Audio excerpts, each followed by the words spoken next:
Matrix 12th class की exercise हमने इसका इंट्रोडक्शन देखा इससे पहले वीडियो में। अब हम क्वेश्चन देख लेते हैं इसके। देखिए क्वेश्चन नंबर इसका first question 12th class mathematics की एक्सरसाइज 3.1 मैट्रिक्स जो है क्वेश्चन नंबर है। इन द मैट्रिक्स आपके पास एक मैट्रिक्स गिवन है जिसमें बहुत सारे एलिमेंट दिए हुए हैं। देखिए 2 35 5 19 -7 -2 5.2 12 √3 1 -5 और 17 ये एलिमेंट्स दिए हुए हैं। इसमें पहला आपसे पूछता है कि इसका ऑर्डर क्या है। ऑर्डर हमने आपको बताया था कि रो इनटू कॉलम उसका ऑर्डर होता है कि कितने रो हैं उसमें कितने कॉलम है वो उसका ऑर्डर कहलाता है। ठीक है, तो यहाँ देखिए ऑर्डर इस मैट्रिक्स में अगर इसका काउंट करें 1 1 2 3 रो, यानी कि ये R1 हम रो फर्स्ट, R2 को रो 3, R3 को रो 3 थर्ड, फर्स्ट कॉलम को C1, सेकंड कॉलम को C2, थर्ड कॉलम को C3 और फोर्थ कॉलम को C4। तो इसका मतलब ये हुआ कि इसका ऑर्डर 3/4 है क्योंकि इसमें 3 तो रोज़ हैं और 4 कॉलम है। ठीक है, सेकंड आपसे पूछता है कि द नंबर ऑफ़ एलिमेंट कितना है इसमें। तो आपको जो ऑर्डर है उसको मल्टीप्लाई कर दीजिए। इसमें 12 एलिमेंट है, काउंट कर लीजिए। फर्स्ट कॉलम में 3 एलिमेंट्स, सेकंड कॉलम में 3 एलिमेंट्स, थर्ड कॉलम में 3 एलिमेंट्स और फोर्थ में तो 3 एलिमेंट्स। तो इसका मतलब क्या है कि ऑर्डर को मल्टीप्लाई कर दीजिए, वो एलिमेंट्स है 12, इसमें क्या होंगे एलिमेंट्स होंगे। Right the element of A13 A33 और A24 A23। तो मैट्रिक्स का ऑर्डर होता है जो हम इसको इस तरह से, हमारे पास कोई एलिमेंट ना हो तो हम इसे A11 A12 A13 इस तरह से मैट्रिक्स बनाएंगे। A21 A22 A23 और इस तरह से A31 A32 A33 इस तरह से एलिमेंट्स बनाएंगे। तो देखिए ये तो 3/3 रोज़ हो गए, इसमें 3 कॉलम हो गए, तो इनको इस तरह से डिनोट करते हैं। अब यहाँ देखिए A13 कौन सा है, देखिए 1 2 3 ये नंबर है, तो 1 2 3 ये तो 19 है 13। इस तरह से A33 ढूंढिए। A33 कहाँ है, देखिए इसमें अगर मैट्रिक्स इस तरह से लास्ट के कॉलम में 1 2 3 यानी कि ये 3 1 होगा, ये 3 2 होगा, ये 3 3 है। ठीक है, इस हिसाब से तो क्या होगा -5 2 1 क्या है, देखिए 2 1 ये फर्स्ट कॉलम में फर्स्ट सेकंड रो का फर्स्ट एलिमेंट 35, 2 1 क्या है 35। फिर इसने पूछा है कि 2 3 क्या है, 2 3 क्या है आपके पास, देखिए 2 3 2 1 2 2 2 3, तो ये एलिमेंट ढूंढिए सेकंड रो में 1 2 3 यानी कि 5/2। तो इस तरह से आपको ये एलिमेंट्स ढूंढने हैं। ठीक है, क्वेश्चन नंबर फर्स्ट था। क्वेश्चन नंबर सेकंड कहता है कि if a matrix has 24 element, अगर एक मैट्रिक्स में 24 एलिमेंट हैं तो आर द पॉसिबल ऑर्डर, उसके कितने पॉसिबल ऑर्डर बन सकते हैं। तो आपने फैक्टर सुना होगा, हम फैक्टर निकालते तो उसी तरह से इनके फैक्टर बना लीजिए। यानी कि इसके 24 अगर किसी मैट्रिक्स में एलिमेंट हो तो उसके कितने पॉसिबल ऑर्डर बन सकते हैं, यानी कि कितनी मैट्रिक्सेस हम बना सकते हैं उससे। तो 1 × 24 2 × 12 3 × 88 4 × 6 24 × 1 12 × 2 और 8 × 3 6 × 4, तो ये 8 पॉसिबल मैट्रिक्स बन सकती हैं। 8 इसमें से इसके फैक्टर बनाने आपको जितने भी फैक्टर इसके बन सकते हैं पॉसिबल उतनी ही मैट्रिक्स बनेंगी। क्वेश्चन नंबर अगर एलिमेंट 13 एलिमेंट हो तो केवल 2 ही मैट्रिक्स बन पाएंगे इसमें से, क्योंकि ये प्राइम नंबर है, या तो एक रो हो 13 कॉलम हो या 13 कॉलम हो एक रो हो, ये मैट्रिक्स बन पाएगी। ठीक है। थर्ड कहता है कि if a matrix has 18 element what are the possible order, अगर 18 एलिमेंट है तो पॉसिबल ऑर्डर फिर से आप इसका फैक्टर करके देख लीजिए। 1 × 18 इसका फैक्टर होगा, 2 × 9 फैक्टर होगा, 3 × 6 फैक्टर होगा, 18 × 1 फैक्टर होगा, 9 × 2 फैक्टर होगा, 6 × 3 फैक्टर होगा। तो पॉसिबल मैट्रिक्स इसके 6 बन सकते हैं। 6 ऑर्डर इसके हैं तो 6 ही पॉसिबल मैट्रिक्स बन सकती हैं। ठीक है, क्वेश्चन नंबर थर्ड था ये।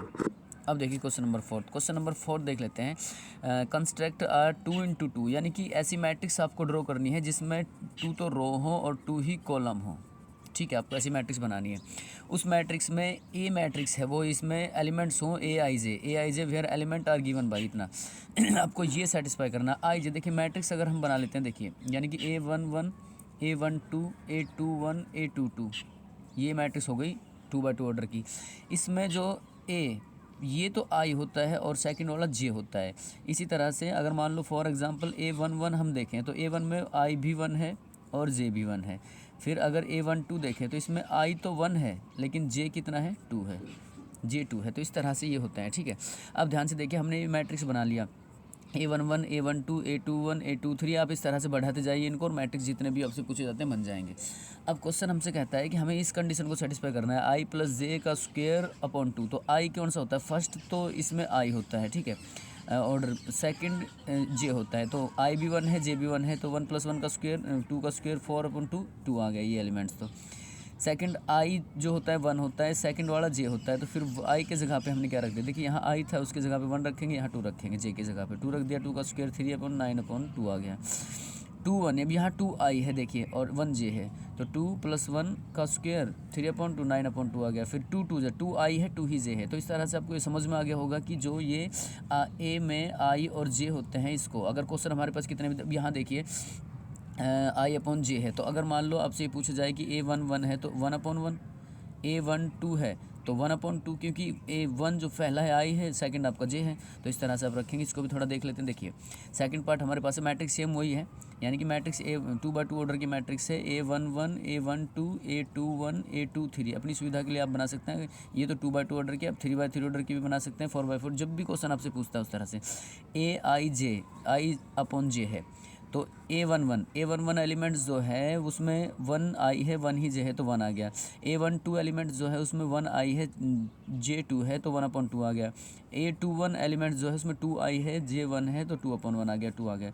इस तरह से अब वहीं रख दीजिए। देखिए A11 की वैल्यू हमारे पास 1 आई तो हमने A11 की जगह रख दी। A12 की वैल्यू हमारे पास 1/2 आई तो 1/2 हमने वहाँ रख दिया।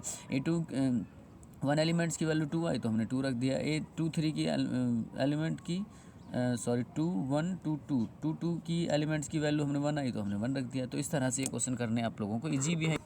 तो क्वेश्चन नंबर 5 देखते हैं। क्वेश्चन नंबर 5 में फिर कहता है कि 3/4 ऑर्डर की आपको मैट्रिक्स बनानी है, जिसका ऑर्डर 3/4 हो, वो मैट्रिक्स आपको बनानी है। ठीक है, 3/4 ऑर्डर की मैट्रिक्स आपको बनानी है। तो 3/4 ऑर्डर की मैट्रिक्स यानी कि अब फिर से देखिए A11 A12 A13 A14, ऐसे हमने मैट्रिक्स बनानी जिसका यानी कि रो 3 हो लेकिन उसमें 4 कॉलम हो। तो यहाँ देखिए रो, यानी कि पहला ये रो है R1 है, ये रो R2 है, ये रो R3 है, कॉलम C1 है, C2 है, C3 है, C4 है। आपने इस तरह से बनाया। तो एलिमेंट्स हमने देखिए किस तरह से ले लिए हैं। A11 A12 A13 A14 21 22 23 24 31 32 33 34। ठीक है, इस तरह से हमने वैल्यू ले ली है इसकी। तो अब देखिए इसने हमसे पहले पार्ट में पूछा है कि A/J आपके पास है 1/2 मॉडुलस में -3i प्लस का j। अब हमने आपको बताया था इससे पहले थोड़ा सा कि आपके पास जैसे एलिमेंट है, ये एलिमेंट है 1 1, तो इसमें 1 ही तो i है, ये i होता है और ये ये i होता है और ये j होता है। फिर अगर 1 2 आपके पास एलिमेंट्स है तो 1 इसमें i है और 2 इसमें j है। तो इस तरह से एलिमेंट होते हैं। अब कुछ नहीं करना, आपको केवल रखना है। देखिए A11 हम कैलकुलेट करें तो 1/2 माइनस का 3 i के स्थान पे 1 रखेंगे, j के स्थान पे 1 रखेंगे। सॉल्व करने पर क्या आ जाएगा, 1 आ गया। 1/2 A12 है तो 1/2 -3 इंटू आई के स्थान पे यहाँ क्या चल रहा है, 1 चल रहा है, जे के स्थान पे यहाँ 2 चल रहा है, तो आई जे के स्थान पर रखिए और अब सॉल्व कीजिए। ये बहुत ही ईजी है स्टूडेंट्स, अगर आप इसको खुद से ट्राई करेंगे तो आराम से इसे सॉल्व कर सकते हैं। तो ये क्वेश्चन नंबर 5 है। क्वेश्चन नंबर 5 का सेकंड पार्ट देख लेते हैं। देखिए उसमें भी क्या है 2i और -j। अब यहाँ 1 1 है, A11 एलिमेंट जो है उसमें i भी 1 है और j भी 1 है, तो 2 इंटू 1 - 1 रखेंगे तो 1 आ गया। अब यहाँ देखिए A12 एलिमेंट्स में 1 तो i है और 2 j है, तो हमने 2 इंटू 1 रखा -2 रखा इसको 0 आ गया। तो इस तरह से आप इनको बनाते जाइए और जहाँ भी जो एलिमेंट्स आते जाएँ उनको मैट्रिक्स जो है हमारे पास जैसे ये मैट्रिक्स इसमें रखते जाइए, तो क्वेश्चन आपका सॉल्व हो जाएगा। इसी तरह से आप अगले नेक्स्ट को करके देखिएगा। अगर आपको प्रॉब्लम आती है तो आप हमें कमेंट्स करिए। क्वेश्चन नंबर 6 देखते हैं। देखिए क्वेश्चन नंबर 6 में find the value of x y and z। इस तरह की वैल्यू, दो मैट्रिक्स हैं इक्वल टू दिए हुए हैं दोनों मैट्रिक्स। अब ध्यान से देखिए हमारे पास x यानी कि पहले जो मैट्रिक्स उसमें 4 एलिमेंट है फर्स्ट, और सेकंड का फर्स्ट एलिमेंट है y, तो फर्स्ट के फर्स्ट इक्वल टू होता है, तो इसका मतलब क्या किया हमने y इक्वल टू 4 लिख दिया। अब यहाँ x वाले देखिए, x इसका थर्ड एलिमेंट यानी कि सेकंड रो का फर्स्ट एलिमेंट है, इसमें सेकंड रो का फर्स्ट एलिमेंट 1 है, तो x इक्वल टू क्या आ जाएगा 1 आ जाएगा। इक्वल टू लिख देंगे, 5 इक्वल टू 5 है, 3 इक्वल टू 2 है, तो x इक्वल टू 1 आ गया और y इक्वल टू 4 आ गया। और z देखिए हमारे पास यहाँ z ये रहा, z इक्वल टू 3 है तो z इक्वल टू 3 आ गया। तो ये तो बहुत ईजी क्वेश्चन था। इसका सेकंड पार्ट देख लेते हैं। देखिए सेकंड पार्ट, इसके सेकंड पार्ट में क्या है हमारे पास फर्स्ट मैट्रिक्स का फर्स्ट एलिमेंट है x प्लस वाई, ये इक्वल टू होगा सेकंड मैट्रिक्स के फर्स्ट एलिमेंट के, यानी कि x plus y equal to 6। अब यहाँ पे देखिए हमारे पास ये 5 प्लस z इक्वल टू है 5, एक्स वाई इक्वल टू 8। इस तरह के क्वेश्चन हमने ज़रूर देखे होंगे। देखिए हम यहाँ से इक्वेशन फर्स्ट में से x की वैल्यू निकाल लेते हैं। इक्वेशन फर्स्ट ही है हमारे पास, इसमें से हम x की वैल्यू निकाल लेते हैं। तो x की वैल्यू क्या आ जाएगी, x 6 माइनस वाई। अब put value of x in equation second. अब x की वैल्यू को हम सेकंड इक्वेशन में पुट कर देते हैं। यहाँ पे देखिए x के स्थान पे क्या रख देते हैं 6 माइनस वाई, तो ये फैक्टर बन जाएगा।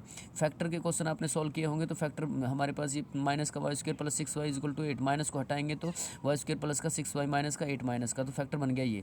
अब ध्यान से देखिए फैक्टर में हमारे पास फैक्टर का एक मेथड होता है कि अगर फर्स्ट डिजिट हमारे पास इसका देखिए फर्स्ट लास्ट नंबर जो है 8 है, फर्स्ट नंबर वाई का कोफिशिएंट 1 है तो 1 इंटू 8। अब हम इसके फैक्टर करके देखते हैं कि क्या बीच वाली जो टर्म होती है हमारे पास ये 6y आ जाएगा, तो 4 इंटू 2 इसके फैक्टर हो जाएंगे, तो इसी में देखिए सेटिस्फाई भी करेगा। तो हम इसको y square minus 4y minus 2y is plus का 8 लिखेंगे। y कॉमन लिया तो y माइनस 4, यहाँ से माइनस 2 कॉमन लिया y माइनस 4, तो फैक्टर आ गया हमारे पास y माइनस 2 y माइनस 4 और y की वैल्यू आ गई 2 और 4। अब जैसे ही हम y की वैल्यू इक्वेशन में रखेंगे तो x की वैल्यू भी हमारे पास 2 और 4 आ जाएगी। तो ये क्वेश्चन नंबर 6 का पार्ट नंबर सेकंड था। 6 का पार्ट नंबर थर्ड देख लेते हैं। देखिए एक मैट्रिक्स है जिसमें फर्स्ट एलिमेंट है x plus y plus z, x plus z y plus z, second matrix में 9 5 और वाई, तो तीनों देखिए इस मैट्रिक्स के इक्वल टू में ये एलिमेंट रखेंगे, यानी कि x plus y plus z equal to 9 रखेंगे, x plus z equal to 5 रखेंगे, y plus z equal to 7 रखेंगे। 3 इक्वेशन बन चुकी है हमारे पास। अब क्या करेंगे, put the value of x Z in equation first. X Z, ये एक्स जेड की वैल्यू हम इक्वेशन फर्स्ट में एक्स और जेड के स्थान पर रख देंगे। तो एक्स और जेड को हमने इस तरह से लिखा, तो 5 रखा, वाई बचा, तो वाई की वैल्यू क्या आ गई, यहाँ से 4 आ गई। अब इन वाई की वैल्यू को हम थर्ड इक्वेशन में पुट कर देंगे। थर्ड इक्वेशन कौन सी है हमारी, ये रही वाई प्लस जेड, तो वाई की रखने पर जेड की वैल्यू आ जाएगी, जेड आ गया 3। अब जेड की वैल्यू इस 3 में रखने पर एक्स आ जाएगा, तो एक्स आ जाएगा 2। ये इक्वेशन है, बड़ी ईजी है, आपने इस तरह के क्वेश्चन जरूर सॉल्व किए होंगे। तो ये 6 क्वेश्चन है। अगर आप इस चैनल पर नए हैं तो आप इस चैनल को शेयर सब्सक्राइब कीजिए और बेल आइकन को भी प्रेस कीजिए। Thank you.